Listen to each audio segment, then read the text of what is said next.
Hey guys, and welcome to Gwent, the Witcher card game. My name is Jaggerous, and today I have a ranked monsters deck for you, which is made by this player here, OceanMud. You can see he has 4,531 rank points currently, and is position 42 in the world.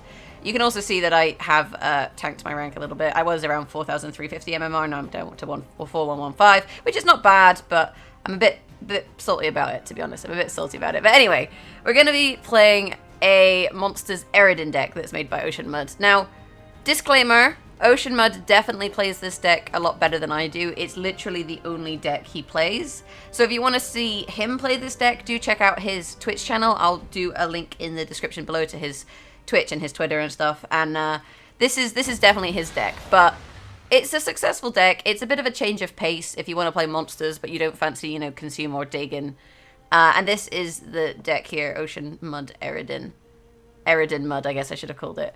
So your leader is Eredin, and we can use him to spawn a bronze wild hunt unit, which is basically like a wild hunt warrior, a wild hunt hound, a wild hunt navigator, or a wild hunt rider. Typically, we're basically using this to spawn a wild hunt navigator, which will allow you to then target a frost hound, a wild hunt hound you've already played, and play a second wild hunt hound from your deck.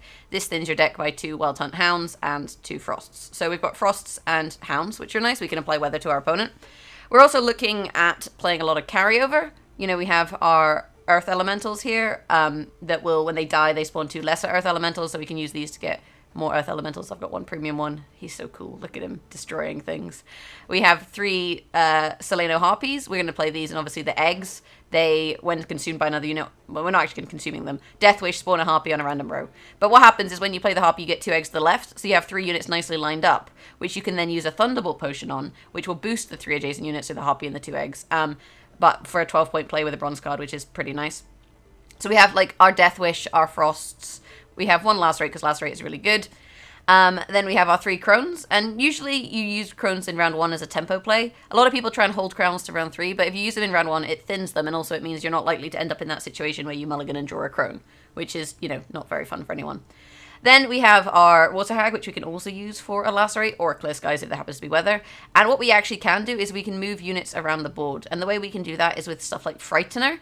You play Frightener on a row, and then you pull a unit from your opponent's row to that row. On top of that, we have Corinthia, move 3 units or 3 enemies to this unit's row on your opponent's side, and apply Frost to that row on that side. So we can use these cards to move units around, which is really good for stacking up a Lacerate, so that then you can deal a lot of damage. We have Gales, which will basically help us to find our silver cards and gold cards. If we don't find our crones round 1, you can more or less guarantee that Gales will pull you a crone as the silver card. Alternatively, we can use this to find our Frightener, our Scorch, or our Water Hag. Or one of our gold cards, such as Corinthia for moving units around. Imlerith, deploy damage enemy by 4. If the enemy is under frost, damage it by 8. So this we can use to clear units, potentially a 16-point play. At worst, you know, a 12-point play, basically. So, again, a pretty strong gold card. This is maybe the only one I would think about switching out.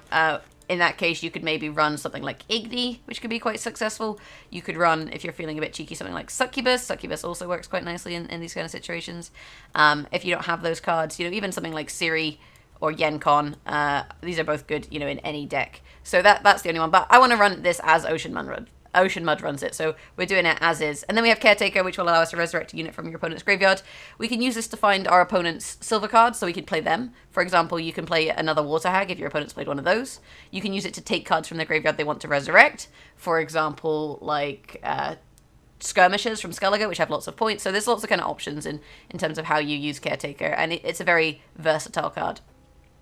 So that is the deck. I'm going to jump into a ranked game without further ado. But if you like this deck, hit that thumbs up button and make sure you do check out OceanMud's Twitch channel, which will be in the description below, and let me know what you think. Close ranks! Any last words? Okay, so we're against Full Test. He's got a 28 card deck, so this will be similar to the 27 card deck, which means we want to be a bit wary of Dunbanner Cavalry. In terms of the mulligan, you're looking to get rid of Frost, and then you're looking to get rid of extra crones if you happen to have them. If you've only got 1, that's good. Be a bit wary with your 3rd mulligan, obviously, because your 3rd mulligan, you can put yourself in a bit of a tricky position. We have 1 Harpy, 1 Thunderbolt, Lacerate, Scorch. What we potentially can do here is we mulligan one of the Wild Hunt Hounds, and because we can pull it with with a navigator. That's not a bad mulligan. And we got Imlerith, which is better. We'll leave it at that. I don't want to risk pulling another crone. That's not really something that you're looking to do. Now, if you're going first, obviously, like, you want to frost your opponent ASAP, but because I'm going first here, what I'm just going to do, I think, is play my harpies. We'll play that in the middle row. You want to be a little bit careful against Foltest, because what they do is they have Dunbanner cavalry. So if you go 21 points ahead or more, those are going to come out, and those are going to cause you trouble. So you need to be a little bit wary when it comes to that, unfortunately. As it is, though, we have played our harpies. We'll play our Earth Elemental now as well. Just like a slow play, basically. We don't want to make too many big tempo plays until they do. So there's Ockfist. We can actually just Scorch this. And that's not a bad play. Alternatively, we can apply Frost to the row and kill it with Imlerith. And that way we hold on to our Scorch. So let's just put the Frost out there. If he clears the Frost, we can still kill the Ockfist, so that's pretty good. There's Priscilla. He's smack on 8. So let's just kill this. This is maybe not the 27 card deck I expected. Typically, you do not see Priscilla in that deck. Not bad at all. He's not happy. And that was a 16-point play. We have to, like I say, be a bit careful about how far ahead we are. We're currently 14 ahead. Here come the Kidweni. We kind of want him to play lots of Kidweni, because if he plays lots of Kidweni, we can burn them. Unfortunately, yeah, we saw the boost there by Priscilla. We can't, in this situation, play crones, because they will pull his Dunbanner. So what we're going to do instead, take the navigator. I always sometimes accidentally click the Frosthound, and you don't want to do that, because if you take a navigator, it thins a Frosthound from your deck, and then it thins a Frost from your deck. Whereas if I pick the Hound, it doesn't thin a Hound or a Hound from my deck, it just thins a Frost from my deck, which means my ratio of Hounds to Frost is no good. If that makes sense. So we got some Frost on the go. There's some more units. He's an 11. That's, like I say, annoying. So 35 to 35, which means we can actually safely play crones here. The issue is if we do play crones, he may play... if we do play crones, he may play Dunbanner, but then that does mean the row is stacked for our... It does mean the row is stacked for our crones. Alternatively, we just play Thunderbolt Potion. The setup with the Frost actually does mean that his... It does mean that his Kidweni are going to get stacked in the middle row. Basically, he's going to stack units in the middle row, which is really good for our Water Hag. It's really good for our Lacerate. I'm just going to make this Thunderbolt Potion there on the eggs like you saw, which makes it a little bit safer for carryover for one, which is quite nice. Now, if we see Thaler, it does mean that, we are more than however many points ahead. So, we're gonna see his cavalry come out, in which case we may as well play a tempo play. Death Mold. Alza's Thunder. That is an interesting choice, if ever there was one. We're tied here. So the thing is, he's going to take 4 frost damage. So if we play crones again, it's going to pull his units, which we don't necessarily want to. I think we want to hold on to Scorch though, because he is going to play Reaver Hunters. That's typically what this deck does. So alternatively, we play the crone, and then we could always use the Corinthia and the Water Hag to try and stop any row stacking. So I think we do that. We need to thin our deck. And unfortunately, we're just going to end up going, too far ahead. If he plays a card here, hopefully it'll catch him up. Yeah, and it did catch him up. And you can see now he's stacking the row, which is actually really nice for us. So what we can do now, we could Imlerith this row and pull these units onto it, but that does make our life a bit more awkward with the Frost. Alternatively, we Lacerate this row. If we Lacerate this row, this guy takes 3 damage. And this guy dies. So this guy actually takes 5 damage, which means we would actually be able to Scorch all of the 7s. That is another option. The question is then, do we hold the Scorch for the Reaver Hunters? Because that's also a good option. The alternative is maybe we just Lacerate this row, and leave these guys, because they're in the Frost, and save on our Corinthia. Because we can always Corinthia Water Hag another turn. So I'm going to just play the one Lacerate for now.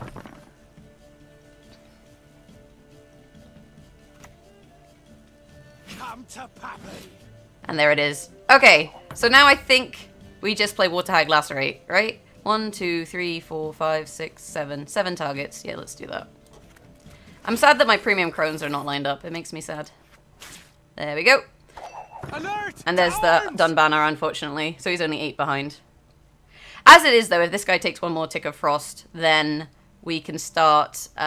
we have carryover, so this is actually pretty good for us. If he takes one more tick of Frost, we can start...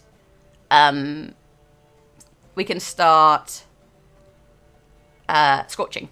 Though, the thing is, he doesn't want to play his Reaver Hunters, right? He doesn't want to commit too hard to this round, because if he commits too hard to this round, then what happens is he doesn't have his Reaver Hunters for a future round, which is his, future round win condition. So it might be that he just has to give this one up. But on the flip side, if he gives this one up, it's going to be much harder for him.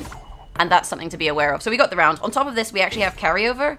We have our 2 eggs, and we have our 4 points from this. So we actually have 10 points of carryover here, which is, pretty decent considering we're 1 card down. So we could actually try and drain him here.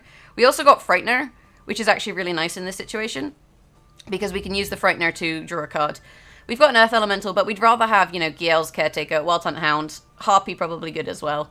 The only thing that's not great to pull here is Biting Frost or Thunderbolt Potion, so let's probably pull one of those. There's a Harpy. So yeah, this is not too bad. So we'll play out the Harpy. Basically, we're just going to try and drain his cards here, and also set up for a Scorch. Now, sometimes what they do here is, if you play Reaver Hunter, they play Summoning Circle to get another one. So we're going to play this now, because ideally he doesn't want to do this on this round, and we do want to try and force him to play cards. And there's one. So let's try and stack these on one row with the Frightener. Come to Poppy. We got an Earth Elemental. Ideally, we would have drawn, Caretaker. Caretaker, I think, would have been a nice draw, just to get, a point play on the go. Alternatively, a Thunderbolt Potion actually would have been a really good draw for these, rather than this 6-point play. But we're still getting carryover here, which is going to put us in a nice position for the final round. We can burn 3 10s here. But the thing is, he's going to play more Reaver Hunters, right? And if he's going to play more Reaver Hunters, we want to hold on the Scorch. We want to be patient. So we're going to just be patient. We're going to play an Earth Elemental. We maybe give up this 10, but if we can burn more of his Reaver Hunters, that's going to be really good for us. And he can't pass because we're ahead. Because we have 1 round, he can't afford to pass. So we've kind of put him in a bit of a predicament. I told you so, you idiot. And what's he going to pull? Oh, look, it's a Reaver Hunter. And I know he's got 1 more in hand. So now what we can do is we can stack them on a row. We'll just play Imlerith. If we do this, though, it will give them the trio effect. So the other option is we don't stack them on a row, because we can just burn them. And I think, actually, that's a smarter decision. So let's do this. And we'll pull these 3. This way we get the frost damage, and we get the points from the Imlerith, but we're not killing the 13s. We're not breaking up his trio. And then he's passed. He thinks, oh, she can't catch 22 points. Well, unfortunately for you, buddy, we're just going to burn all your cards. And that's how you 2-0 full test, everybody. This is, like I say, it's a good fun deck. You just have to kind of be thoughtful about your opponents. This is, I think, how you get better at ranked, is you just think about what can my opponent do. And you saw me, considering the Dunbanner Cavalry, and at one point just deciding, we're going to have to go for it.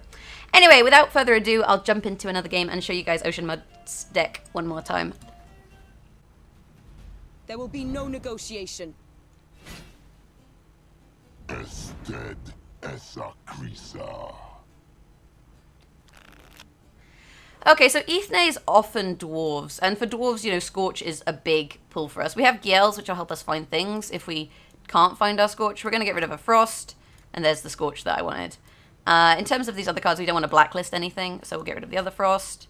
3 Harpies. 3 Harpies is a little bit overkill. I did risk pulling a Crone there.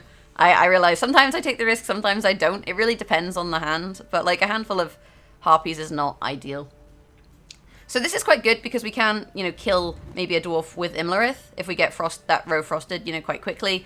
Alternatively, we can stack a row with Corinthia into the last rate with Waterhag. We've got more frost. We've got a Scorch for any big kind of carryover. But dwarfs is still kind of a tricky matchup. I think they're very hit and miss. If they draw Ithlene, you're going to have a really hard time because they can get lots of carryover. If they don't draw Ithlene, you can probably have a good time. You just have to be a bit tactical about it. Saying that, this could not be dwarfs. It could be Scorch Control. Sometimes they do run Scorch Control instead, but we'll wait and see. Hopefully we win the coin flip and don't go first, but I feel like I'm never lucky. There you go. See, never lucky.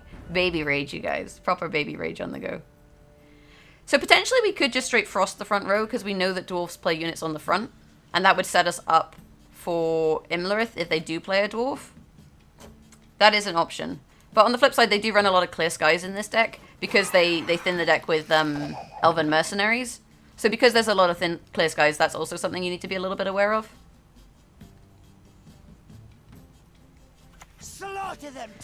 Okay, so interestingly enough, it is not dwarves. It is Scoia'tael Control. So we're gonna start whittling away this guy basically. If we can kill him, it's good. So let's do that because this guy is buffing the units in his hand. Oh, it is dwarves. I don't know what to think here. I don't know what to think.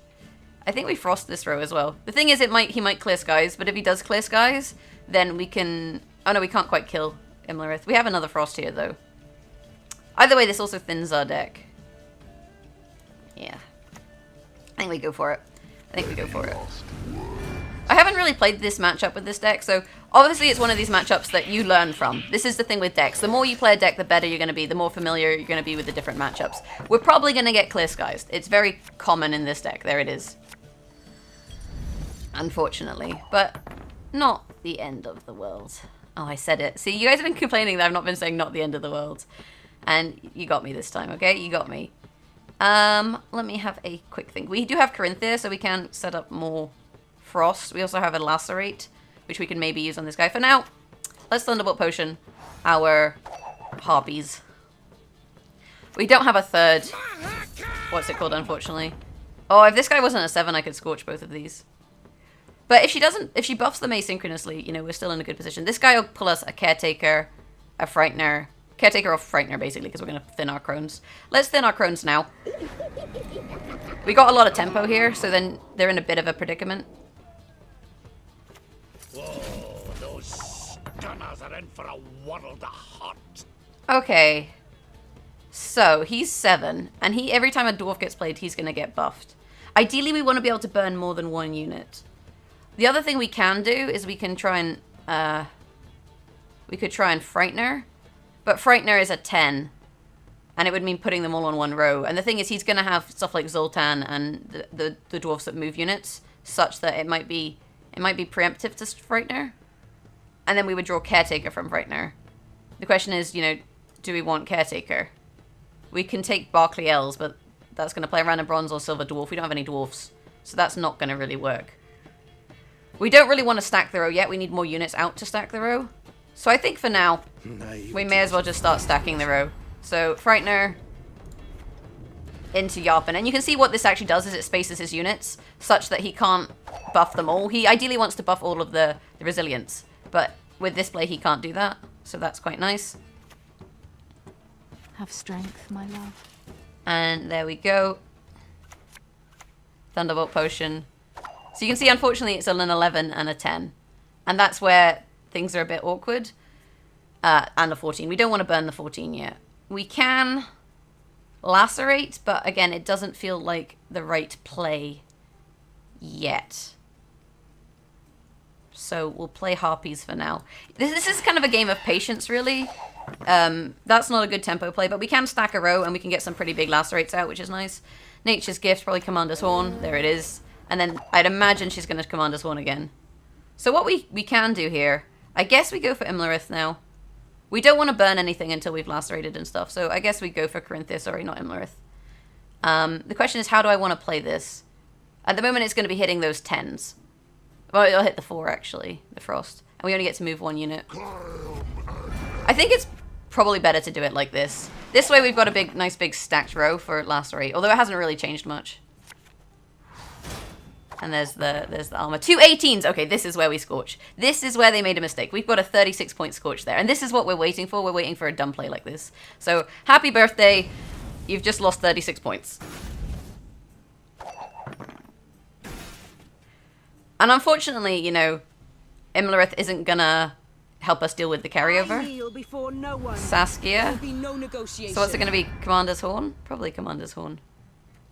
So we can actually find a lacerate. We can find a lacerate if we resurrect the... Oh, she's not dead. I was going to say if we resurrect the Elven Merc, but she's not dead. Okay, we do need to still fight this. I'm just thinking what the best play is. I guess we just Imlerith here for 8. We'll hit one of the resilient ones, unsurprisingly. It's going to make our life okay. And now we're getting damage out of the Frost, which is quite good. Adrenaline Rush. So she's got the carryover, but we need to make sure we beat her here.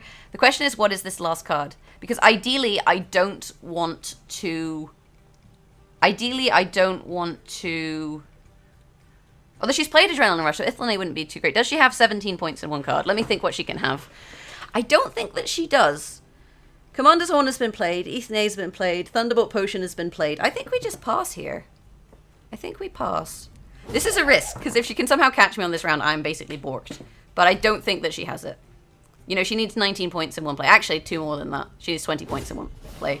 Sorry, 21 points in one play. Yeah, so that was the right time to pass. They've got the carryover, so we're not likely to beat them on this round. But I don't think we want to just pass. Because if we just pass, let me see what we have. We have Earth Elemental, Water Hag, Caretaker, Thunderbolt Potion. I think we have to stick with this hand. I don't want to pull a Biting Frost. So if we just pass, then they lose all of these points.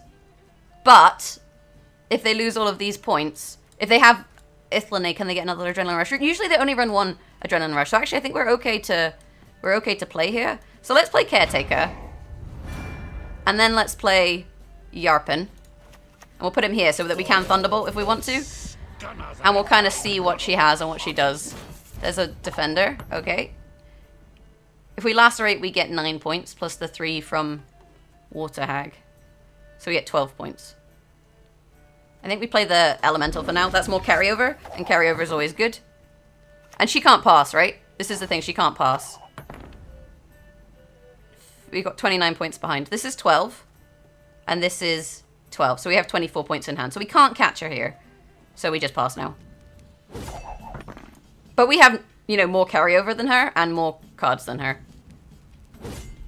Our only real issue in this situation is like the Thunderbolt Potion currently only has 2 targets because we'll hit the elementals with it. Lacerate is nice, but I'd rather find a Harpy. You know, we already have a Lacerate. This isn't going to do us much. And that is the perfect draw here because then we can Thunderbolt Potion the Harpies. And this looks, you know, fantastic for us. So we'll play this. Honestly, we just want her to stack a row. If she stacks a row, that's great for us. But I don't see her catching us here. There's Zoltan. She moved my egg, you cheeky git. I should have put these all on 1 row. That would have been smarter, because I didn't even think about this. As it is, it doesn't matter, but still. Oh, wait. 4, 8. Does it matter? Oh, I think it matters! Wait, this is 9. 8 and 9. No, it doesn't matter. Okay. Oh, a little bit of a misplay there. Because I did know that they run Zoltan, so I should have been aware of the situation. Though, as it is, actually, it doesn't matter, because we have 3 units on the back row. For a second, I thought I could only hit 8. This is something to be aware of when you're playing your Harpies. Be worried that what happens if they pull an egg out of the way. So if these rows weren't empty, if these rows were empty, then I'd be kind of fucked. As it is, it's all good, and we beat dwarfs. And it seems to me that you guys really like it when I beat dwarfs, so there it is. And then we send the GG. Maybe I'm not going to get a GG because I was slow there with my final play, but I was kind of talking. Maybe they thought they'd won it and they hadn't. I was just talking to you guys. Look at this. Dwarf players are salty, you guys. Dwarf players super salty. Hey, we got Well Done Rider, which is kind of appropriate considering we're playing Eredin. But yeah, so this is the Eredin deck. It's like I say, it's OceanMud's deck. So do check out his stream if you're into playing this deck. He plays this deck the best of all the content creators that I know. It's his deck. This is like he streams for 4 hours and this is the only deck he plays. You know, he's sitting at 4,500 MMR, which I think is testament to the quality of the deck. So I'll have links for his Twitch and his Twitter down below. Beyond that, if you've enjoyed this video, hit that thumbs up button. Let me know what you guys think of the deck in the comments below. If there's any changes that you make, any questions you have, any misplays that I inevitably made, which you'll always point out. Yeah, let me know. You can always subscribe to the channel for more content on Gwent and other video games. Beyond that, have a fantastic day. Thanks for watching, and hopefully I'll catch you guys in the next video.